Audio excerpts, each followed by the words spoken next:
से आपने पे किया इसके बारे में দেশের লোকপ্রিয় এবং যশস্বী প্রধানমন্ত্রী নরেন্দ্র ভাই মোদী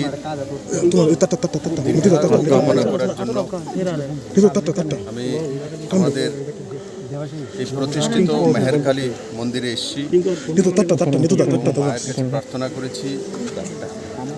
তার সঙ্গে সঙ্গে শিবজির কাছে প্রার্থনা করেছি। মাননীয় প্রধানমন্ত্রী যে দীর্ঘজীবী হন,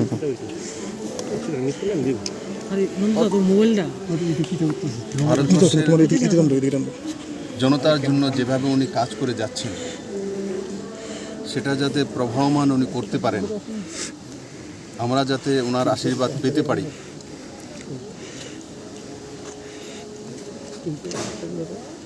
মা তাকে ওনাকে যেমন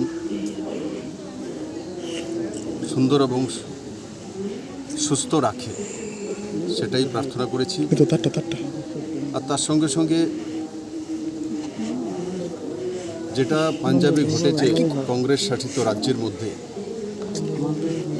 সেটা অত্যন্ত লজ্জাস্কর এবং পাঞ্জাব বীরভূমি, সেই বীরভূমির মধ্যে কায়েরের মতো মাননীয় প্রধানমন্ত্রীজির জীবনকে যেভাবে বিপন্ন করতে চলছিল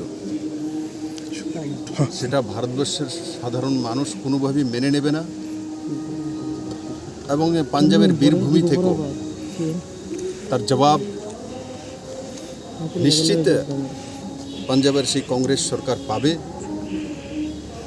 আমি আপনাদের মাধ্যমে সমস্ত ত্রিপুরাবাসীর কাছে প্রার্থনা করব, আপনারা যে যার ইষ্ট দেবতা আছে, হিন্দু, মুসলিম, বৌদ্ধ, জৈন, খ্রিস্টান, জাত পাত যাই আছে, আমরা একবার কল্পনা করে দেখেন মাননীয় প্রধানমন্ত্রী যে 2014-তে প্রধানমন্ত্রী হওয়ার পর যেভাবে ট্রান্সপারেন্সি এনেছেন, সবার জন্য কাজ এনেছেন, সবকা সাথ সবকা বিকাশ এনেছেন, সবকা সাথ সবকা বিশ্বাস এনেছেন, সবকে সাথ সবকা প্রয়াস এনেছেন, এই মন্ত্রগুলো ভারতবর্ষের অ্যাডমিনিস্ট্রেশনে কখনো ছিল না।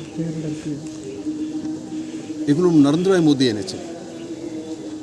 তার জন্য এই যে 3টি লাইন আমি বললাম, এই 3টি লাইন যাতে দীর্ঘায়ু হয়, তার জন্য মাননীয় প্রধানমন্ত্রীর যে দীর্ঘায়ু কামনা করি, ভারতবর্ষের স্বার্থে, মানুষের স্বার্থে ও সর্বাঙ্গীন বিকাশের স্বার্থে।